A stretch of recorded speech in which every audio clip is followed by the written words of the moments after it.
नमस्कार, स्वागत है आपका मनी 9 पर। मेरा नाम है रोहित कौशिक। आज हम बात करने वाले हैं सेबी और स्टॉक ब्रोकर्स के बीच के एक मसले के ऊपर।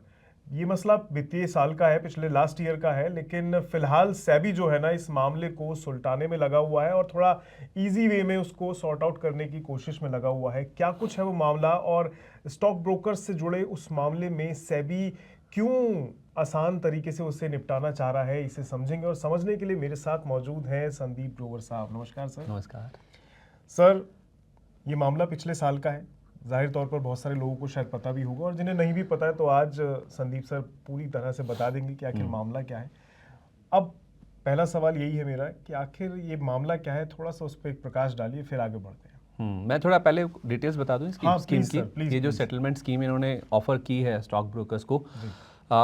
जैसे आप कह भी रहे, पिछले साल का मामला है। पिछले साल एक शो कोस नोटिस जारी किया गया था कई सारे ब्रोकर्स को, और उसी को सुलझाने के लिए अब ये जो ऑफर है वो सेबी की ओर से यहाँ पे दिया गया है। सेबी बड़ा नहीं करना चाहता इस मामले को, एक बात सीधी है। वो चाहता है कि NACL मामले की तरह इसको ज़्यादा तूल ना दी जाए, इसको ज़्यादा लंबा ना खींचा जाए, मतलब इसको ज़्यादा तवज्जो ना दी जाए, इसको सेटल कर देना चाहिए, क्योंकि इंडस्ट्री वाइड फिनोमिना है ये। मैं आपको बता दूं, मामला पूरा मैं समझाता हूँ आपको, लेकिन ये इंडस्ट्री वाइड फिनोमिना का मतलब ये हो गया कि हर कोई लिप्त है इसमें। ओके। 110 से ज़्यादा ब्रोकर्स के नाम है इसमें, स्टॉक ब्रोकर्स के। नंबर ज़्यादा है जी। नंबर बहुत ज़्यादा है। तो वो हिसाब से सेबी अब आप, मैं मजबूरी तो नहीं कहूँगा, मैं वर्ड यूज़ नहीं करना चाहता ये वाला, लेकिन सेबी चाहता है कि ये मामला निपट जाए। इसीलिए जो आपने ढील वाले वर्ड की बात यूज़ करी, राहत की जो बात कर रहे हैं आप, वो यहाँ पे दी गई है। पहले स्कीम समझ लीजिए क्या है। जो ऑफ़र दिया गया है सेबी की ओर से, ये स्कीम 16 जून से लेकर 16 सितंबर के बीच में खुली रहेगी। ये ऑफ़र खुला रहेगा जब ये अप्लाई कर सकते हैं जाके ब्रोकर्स। अब अगर कोई ऑफ़र एक्सेप्ट कर लेता है कोई ब्रोकर इसमें, तो उसके बाद क्या होगा कि फिर जो इस मामले का निपटारा है उसे जल्दी से किया जा सकता है। तो अगर ये एक्सेप्ट कर लेते हैं आप ऑफ़र, तो आप ये कह रहे हैं, फिर आप मांग कर रहे हैं इन अ वे ये ऑफ़र को एक्सेप्ट करके कि आप जो मामला है उसको जल्दी से निपटा दीजिए।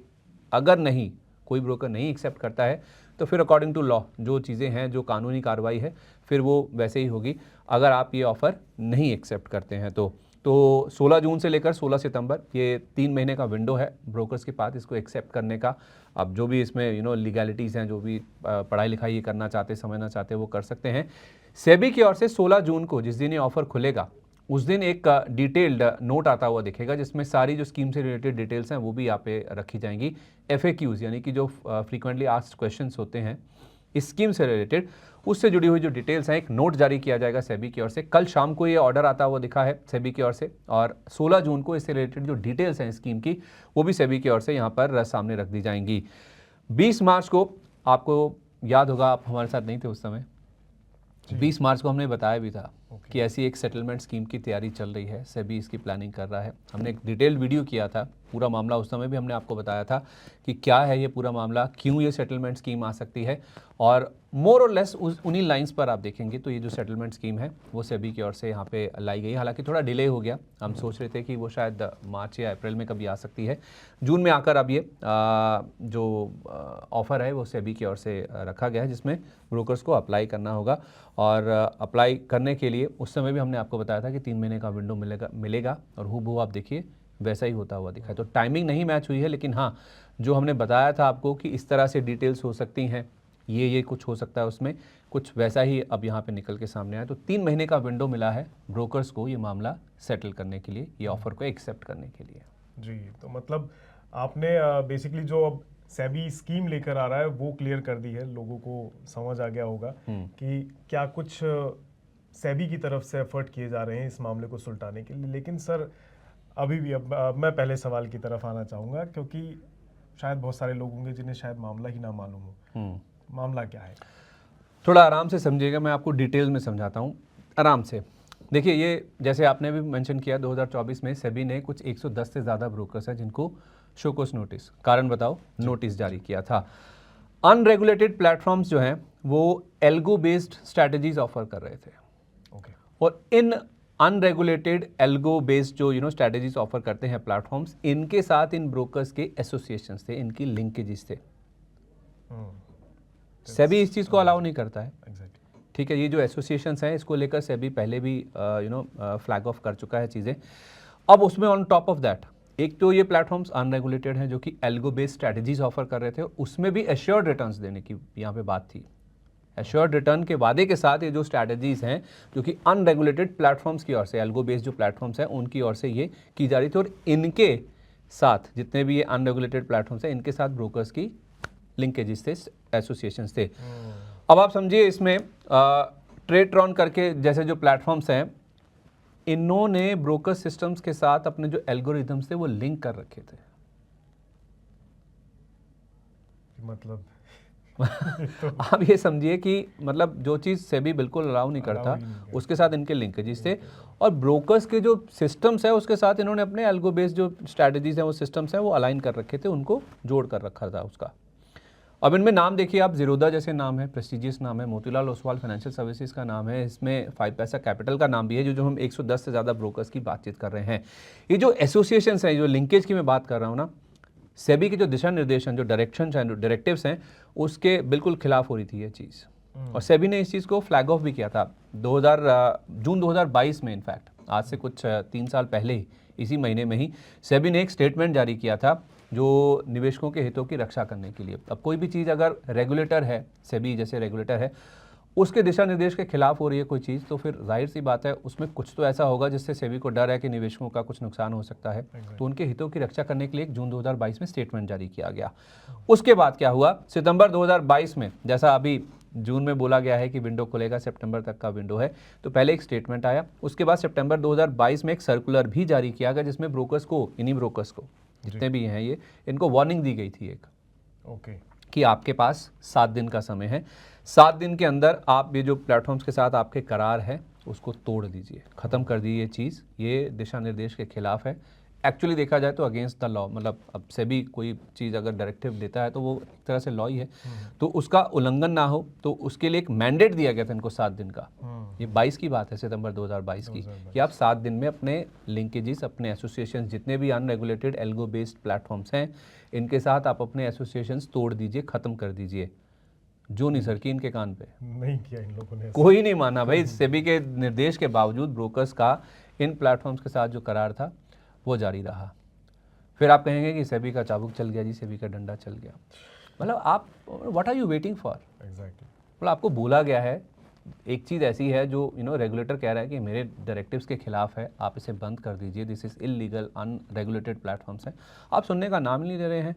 अब फिर आप नौबत यहाँ तक आ गई कि आपको सेटलमेंट करना पड़ रहा है। तो अब ये सेटलमेंट वाला हिसाब इनके सर पे पड़ तो गया है, लेकिन उसमें भी देखिए, अब मैं फिर से उसी बात पे आ रहा हूँ कि मजबूरी वाली बात है ना। जैसे सेबी ये चाहता है कि निपट जाए मामला, इसको ज़्यादा तूल नहीं देना चाहता। अब आप रोहित भाई एक सरसली देखिए, कोई भी जो हमें सुन रहे हैं, जैसे मैं आपको एक बात बोलूँ भाई, रोहित भाई ये बात ठीक नहीं है, ये हमारी दोस्ती या हमारे भाईचारे या फिर हमारी कंपनी की कोई, मान लीजिए कोई प्रोफेशनल चीज़ है, ये कंपनी के लॉज के अगेंस्ट है, आप रोहित भाई इस चीज़ को डिसकंटिन्यू कर दीजिए, जो हुआ वो हुआ, आप बंद कर दीजिए इस चीज़ को। आप सुन ही नहीं रहे हैं, 7 दिन, 14 दिन, 1 महीना हो गया, तो फिर या तो वो रिलेशन खराब होगा या फिर आपके खिलाफ कोई कार्रवाई होगी। एग्जैक्टली। अब वो सिचुएशन वहाँ पे आ गई। वो छोटा, मतलब ऐसा नहीं है कि अभी का ही मामला है, जून 2022 से चल रहा है ये टाइम मामला, हो गया है। तब से सेबी इसके पीछे पड़ा हुआ है। और अभी भी आप देखेंगे जो टर्म्स एंड कंडीशंस है ना, वो आप देखेंगे राहत वाली है, इनको किसी तरह से निपटाना चाह रहा है यार। सेबी चाह रहा है कि मामला बस सॉर्ट आउट हो, क्योंकि इतने सारे नाम है, एक हो तो चीजें, यही वाली बात कि ये इंडस्ट्री वाइड फिनोमिना है, यानी हर कोई लिप्त है इसमें। जैसे मैंने जहाँ से शुरुआत करी थी वहीं पे आ गई बात फिर से, कि हर कोई इसमें लिप्त है, इंडस्ट्री वाइड फिनोमिना है, इसलिए सेबी ज़्यादा है ना इस पे वो भी नहीं करना चाह रहा, टूल नहीं देना चाह रहा, और दूसरा इन पे ज़्यादा कोई सेटलमेंट का प्राइस भी ज़्यादा या अमाउंट भी ज़्यादा नहीं रखना चाहता। कितना रख रहे हैं? उस समय भी हमने आपको बोला था 1-2 लाख में ये मामला निपट जाएगा, अभी भी लाख रुपए के आसपास ही पर केस, अगर कोई एक्सेप्ट कर लेता है ये ऑफर तो लाख रुपए में सेटलमेंट हो जाएगा। बोला निकलिए इस चीज़ से, ख़त्म कीजिए। लाख रुपए क्या ही अमाउंट है, जाहिर सी बात है इन कंपनियों के लिए तो खैर कोई बड़ी बात नहीं है। और जिस लेवल पे ये बात है, मैं नहीं कह रहा हूँ कि पैसे के हिसाब से नहीं कह रहा हूँ, अमाउंट के हिसाब से नहीं कह रहा हूँ, मैं कह रहा हूँ जिस लेवल पे you are not obeying the rules, मतलब नियमों का उल्लंघन कर रहे हैं यार बॉस। उसमें भी आपका रेगुलेटर आपको कह रहा है डूइंग दिस, कि उनको क्या पता नहीं था इन चीज़ों के बारे में? जाहिर तौर नहीं पर तो पहले आपके पास स्टेटमेंट आया, फिर आपको पहले उन्होंने निवेशकों के हितों के लिए एक सर्कुलर जारी किया, स्टेटमेंट जारी किया, फिर बाद में सर्कुलर आया, आपको वार्न किया गया कि आपके पास 7 दिन का समय, आप खत्म कर दीजिए। आप उसके बाद भी नहीं सुन रहे हैं। तो रेगुलेटर की तो सुननी पड़ेगी ना। एग्जैक्टली, वो कहते हैं ना, का काम क्या है? Boss is always right. Always right. So that's right कि बॉस इज ऑलवेज राइट। अगर बॉस कह रहा है, और इनफैक्ट बॉस टाइम दे रहा है इतने, नहीं, जब बॉस ने गलती आइडेंटिफाई कर ली तब तो बॉस वैसे ही राइट है। तब तो मानना ही पड़ेगा। आप तब भी नहीं मान रहे हैं, आपको समय दे रहा है यार। लेकिन मतलब पापा वाला ट्रीटमेंट नहीं है, मम्मी वाली है यार, बेटा कर ले प्लीज यार। पापा आएंगे मारेंगे। और अब भी बहुत इजी। हाँ वही तो कह रहे हैं, अभी भी ये कह रहे हैं कोई बात नहीं, मैं तेरे पापा से बात करा दूंगी। कोई दिक्कत नहीं, ज्यादा पिटाई नहीं से होगी। अभी ये सोच रहा हूँ कि यार इतने सारों को तो अब सारे ही लगे हाथों नहीं लिया जा सकता, एक आधा हो तो ले भी, कि सारे ही बच्चे एक जैसे निकल गए। सारे ही सारे के सारे एक लाइन में खड़े हो गए हैं, तो किस किस को सजा दे? चलो ठीक है, कम कम में निपटा दे। हाँ। ऐसा वाला। खैर, ये मामला फिलहाल सेबी की तरफ से तो कोशिश की जा रही है कि सॉर्ट आउट कर ले, लेकिन जो इतने सारे नाम हैं जिसमें बड़े छोटे सब शामिल हैं, वो कितने समझदार हैं और वो कितना सेबी के साथ कॉम्प्रो करके चीज़ों को सॉर्ट आउट करना चाहेंगे, ये वक्त बताएगा। हाँ, और 16 तारीख को डिटेल्स आएंगे, हम वो भी बता देंगे। डेफिनेटली, उसके लिए आपको हमारा इस शो को दोबारा देखना होगा, इंतजार करना होगा। हम फिर आपके साथ ऐसे ही जुड़ेंगे। 20 मार्च को पहले, आज 10 जून, आज 10 जून और 16 जून को फिर से। 16 जून को फिर से। उम्मीद है तब तक जो ये थोड़े कह सकते हैं एक माँ के खराब बच्चे उन्होंने कुछ अच्छा करने की सोच ली हो, और तब तक चीज़ें सुधार हो जाएं और बेहतर रिजल्ट निकल के आए। Hopes for the best, let's see. तो फिलहाल आज के इस मुद्दे में इतना ही रखते हैं, और हमें दीजिए इजाज़त। फिर दोबारा इस मुद्दे पे ज़रूर मिलेंगे, तब तक के लिए नमस्कार।